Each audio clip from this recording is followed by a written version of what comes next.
Te dou um doce se você acreditar se você acertar quem é o artilheiro da Copa Guia Forte 2011. Eu preciso responder? Precisa. Rodriguinho. O espectador não sabe. Rodriguinho da DDP, 6 gols. Tudo bem que o Rodriguinho tem 2 jogos também. Você tem que dizer isso, né? O Rodriguinho fez 3 gols no primeiro, 3 no segundo. Tem 6 gols, mas tem um jogo a mais também, né, Rodriguinho? Ele não cobrou música, não? Porque ele Não sempre cobrou, cobra música verdade, aí, no Municipal. Acho que o Beto tem que implementar isso também lá no Guia Forte. Se é que o Society fazer 3 gols, né? Hoje já tá... Acho que tem que ser 5. Tem que ser 5. Ou 5. 4. 4 já tá um nível bom. 4 já tá um nível bom. Com 5 gols vem o Lalá do Franguaçuí, 4 gols. Wellington do Mercado Tem Tudo, Reginaldo e Tomás do Na Jogada. Passar todos, porque tem muita gente aqui com 3 gols. Passar só até aí, até com 4. O Rodriguinho, novamente, artilheiro aí. E, inclusive, ultrapassou na artilharia aí o Matheus Sá, rapaz, de todas as competições, né? Das 3 edições, o Rodriguinho é quem mais fez gols. Passou aí por 1 gol, né? Aliás, empatou. O Matheus Sá fez 34 gols em todas as edições. O Rodriguinho, até a primeira rodada, tinha 31, fez 3, 34, empatou. O Marquinho Maluco, que é também da DDP, mas está machucado, tem 22. O Léo do Fortal Lar joga domingo, tem 21. E o Leanderson, que não está jogando a Copa, tem 16 gols. São os 5 maiores artilheiros de todas as edições da Copa Guia Forte de Futebol Society, que está aí agitando. E domingo, não perca, a partir das 9 horas, grandes jogos ali no Golden Goal. Luana, Vasco da Gama na final, Vasco e Curitiba. Vasco que poucas pessoas acreditavam que passaria pelo Avaí, pelo bom momento do Avaí, que o Avaí é um time envolvente, mas mostrou que, no final das contas, a camisa pesa, né? No final das contas, o Vasco está voltando a ser gigante, né? Verdade. Porque a gente comentava isso, conversava isso, inclusive com alguns torcedores, o Vasco estava precisando de uma atuação boa e de chegar num momento decisivo para voltar a mostrar que não deixou de ser um time grande do Rio de Janeiro. E o Vasco está aí nessa final, vai enfrentar o Curitiba. Não é jogo fácil, mas o Vasco tem condições, com toda certeza, de levar esse título aí, né? Felipe, que ontem falava muito feliz pelo fato de estar buscando com o Vasco mais um título depois de 8 anos, tentar levantar um caneco para o time da Colina, né? Coisas a serem destacadas. Ricardo Gomes fez um excelente trabalho. Acho que ele não fez, ele montou o time do Vasco novamente. Ele deu confiança à maioria dos jogadores e conseguiu aí destacar quem até então parecia um pouco esquecido, porque parece que o Bernardo brilhou, foi um diamante que o Ricardo Gomes conseguiu lapidar ainda mais. O Bernardo veio se destacando com um bom campeonato carioca, jogando bem a Copa do Brasil, e o Vasco está aí nessa final. Atuações muito boas ontem do Diego Souza, vale destacar. A dancinha não foi muito boa, não. Aquilo não foi muito bem um trem-bala. Mas o Diego jogou muito bem. Não foi treinado. Todo mundo faltou treino e o Diego tem que voltar para jogar futebol, porque na dança não dá certo, não. Mas realmente, torcida vascaína tá aí, como já diz a música, na sua imensa torcida, bem feliz. O hino tá fazendo juiz aí. O Vasco vai enfrentar o Curitiba nessa final. O Vasco que vai buscar um título inédito, já que o Vasco da Gama ainda não foi campeão da Copa do Brasil. E tomara que o time da Colina consiga trazer mais um título brasileiro aí para o Rio de Janeiro, porque o Flamengo campeão em 2009 do Campeonato Brasileiro, Fluminense campeão do Campeonato Brasileiro em 2010 e quem sabe em 2011 o Vasco já não consegue trazer a Copa do Brasil para o Rio de Janeiro também. Seria muito bom. É o que a gente sempre tem comentado aqui, né, Luana? Tirando a rivalidade que todos aí, os cariocas têm com o time, a gente sabe que muita gente vai torcer para o Curitiba, vai comprar a camisa do Curitiba, mas a gente aqui como profissionais e imparciais, a gente sabe da importância que tem o título do Vasco da Gama na Copa do Brasil, não só para o estado do Rio de Janeiro, né, mas principalmente para a torcida do Vasco, que passou aí momentos difíceis. Acho que o último grande time do Vasco foi em 2001, né, quando foi campeão brasileiro ali, de 2000, 2001, né, João Avelange. Depois o Vasco teve um ano teoricamente bom, que foi 2006, onde chegou à final da Copa do Brasil, onde chegou em quinto no Campeonato Brasileiro, mas sem nenhuma grande estrela, nenhuma peça. O Renato Gaúcho fez milagre ali naquele ano. E, finalmente, depois de 10 anos aí, Luana, 10 anos, a gente não está falando de 3, 4 anos não, estamos falando de 10. O Vasco consegue montar um time que realmente orgulha o torcedor vascaíno e mostra que dá para lutar por alguma coisa. É verdade, Léo. E ontem, a gente tem muitos amigos pelo fato do futebol e por tudo, e eu acompanhava ontem no final do jogo os comentários dos torcedores vascaínos né, quando terminaram a partida. E uma delas é óbvio, nossa amiga Lia Navarro, Verdade. que estava entusiasmada, com toda certeza. Aproveitar e mandar um abraço pra Lia. A Lia postou ontem lá no Facebook. O Vasco jogou com... Coisas pra você dormir feliz. Primeiro, o Vasco jogou como o Vasco. Segundo, que bom que o Rafael Coelho não veste mais a nossa camisa. Tá Ela certo. postou ontem lá, Rafael Coelho, que não estava numa noite feliz, né? Teve uma passagem apagada pelo Vasco da Gama, vale destacar isso. E a torcida do Vasco pegou bastante no pé dele ontem. Mas tá aí o Vasco da Gama. Tomara que agora tenha voltado pro trilho de vez, né? O Vasco que com o Ricardo Gomes só perdeu apenas uma partida. É bom a gente destacar isso para valorizar ainda mais o trabalho do técnico Ricardo Gomes. A Ricardo também, que acho que foi um recomeço para ele também, né? Porque ele saiu da França, nunca tinha feito um bom trabalho no Brasil, o Fluminense não foi bem, no Flamengo também não. Aí foi pro São Paulo, pegou uma estrutura pronta e não conseguiu nada. Então, quer dizer, é um recomeço também pro Ricardo. A dificuldade né? foi boa. A dificuldade foi boa pro Ricardo. Teve um amadurecimento muito bom como técnico e vem fazendo um excelente trabalho no Vasco. E a torcida, Luana, por muito tempo pegou muito no pé do Roberto Dinamite, falando que o Roberto foi um grande jogador, mas como presidente não era nada, era um banana, era isso, era aquilo. Mas demonstrou aí, acho que tem 3 anos de mandato, né, do Roberto Dinamite, mostrou que não se arruma um clube do dia para a noite, principalmente um clube como o Vasco, que não tinha patrocínio, não tinha cota de TV, que o Eurico Miranda fez todos os adiantamentos, quer dizer, ele conseguiu no último ano de mandato dele acertar a casa, fazer um time competitivo e se continuar à frente do clube, né, conseguir vencer as eleições, o Vasco pode sonhar muito mais do que apenas fugir de rebaixamento.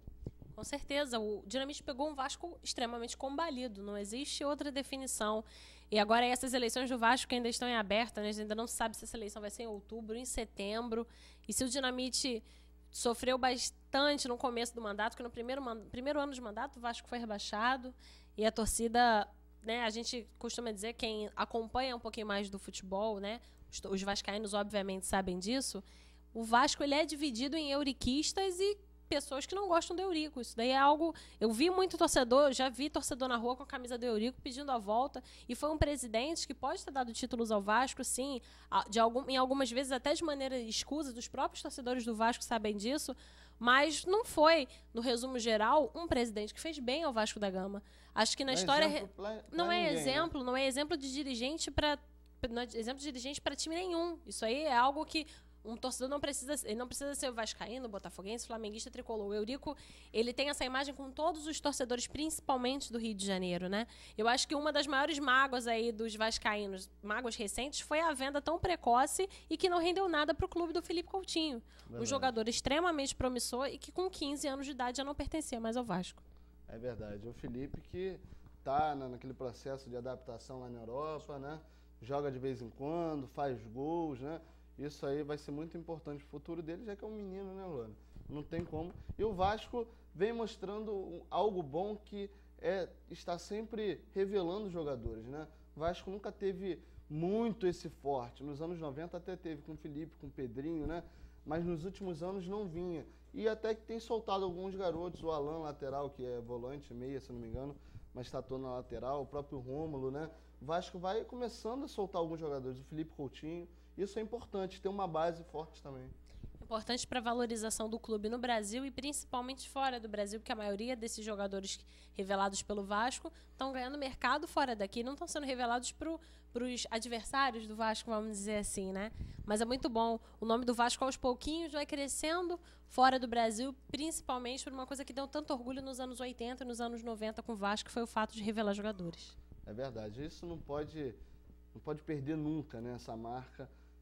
Porque é um trabalho que tem que ser feito e um custo muito menor do que às vezes você buscar um jogador que não vai dar receita, um jogador que não vai corresponder em campo, ainda vai deixar a torcida irritada. Já o jogador da base não, ele ainda pode, né, dar algum dinheiro ao clube, além de jogar com amor, porque ele passou todas as divisões de base ali, ele vai saber honrar, pode até não jogar bem, não dá certo, mas que honrar a camisa ele vai honrar, isso eu não tenho dúvidas nenhuma. Bom, nosso amigo Rafael Antunes está aqui na MSN mandando aí um abraço, pedi mandar um abraço para ele, para o Renato 80 mil e a Patrícia, estão sempre assistindo o programa Na Jogada aí na Drogaria do Povo, aliás, todas as drogarias do povo, né, tá com a televisão ligada aí no programa Na Jogada.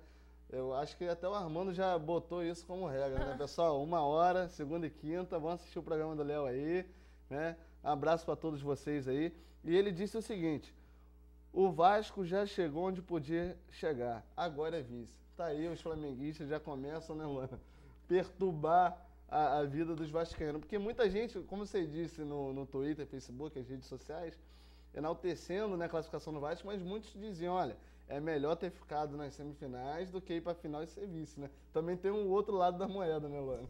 O pessoal gosta pela rivalidade, né? E principalmente pelo fato de... A última vez que o Vasco só chegou a finais da Copa do Brasil 2 vezes, tá? E agora, nessa final contra o Coritiba. E a última final que chegou foi em 2006 contra o Flamengo e acabou sendo derrotado. Então, pela rivalidade natural, já existe um anti-Vasco para os flamenguistas. Agora, você imagina... com o Coritiba, que teve uma caída, agora sofreu, não foi fácil para quem imagina derrotar, tirar o Ceará da Copa do Brasil, não. E agora chega um Vasco e Coritiba, e com certeza, eu vi muito flamenguista ontem lá no Facebook, Vasco, e os vascaínos assim, não fala não seca não, por favor, nem torce. Mas vamos ver aí, mas tomara que o Vasco consiga trazer esse título para o Rio de Janeiro, óbvio, não dando nenhum demérito ao Coritiba, que fez um excelente começo de ano, Coritiba que passou aí.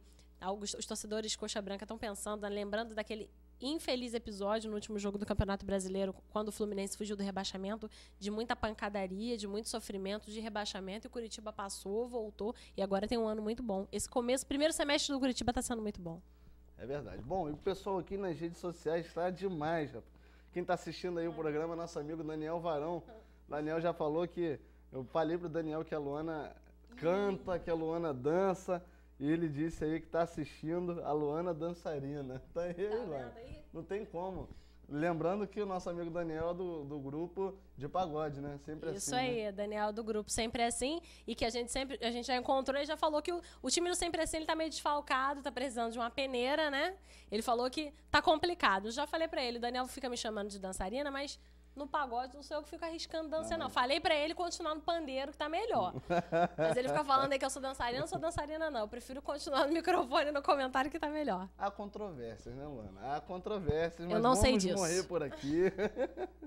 É nosso amigo Daniel, um abraço aí, Daniel. Daniel que jogou no começo do ano a competição lá em Arraial do Cabo, né? E pelo próprio time do Arraial do Cabo foi muito bem como pivô ali, fazendo aquele trabalho de pivô em quadra pequena, importante. E quase o Daniel... junto aí com o Peri, com o João Marcelo, com o Gabrielzinho. Deram um trabalho pro Rosa. Tirar o título ali do Rosa de Saron. Um abraço, meu amigo Daniel Varão. Bom, pessoal, vou pedir um apoio cultural rapidinho e voltamos aí com o segundo bloco do programa Na Jogada. Esse tal de Daniel Varão...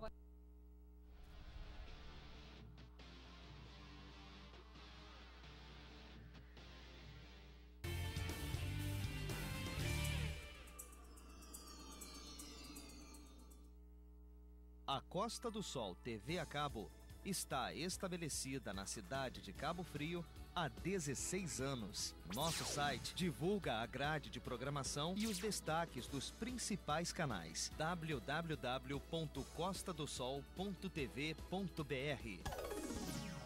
Pense nisso quando for escolher a sua TV por assinatura. Costa do Sol TV a cabo. A TV por assinatura que é a sua cara. Najogada.com.br. Aqui você encontra notícias sobre o esporte em Cabo Frio e na região dos lagos. Tudo sobre a cabofriense, futsal, futebol de praia e a cobertura completa do esporte amador e profissional. No najogada.com.br você confere os melhores colunistas, enquetes, fotos, games e poderá comentar nas notícias. Acesse já www.najogada.com.br, o seu site de esportes na região dos lagos.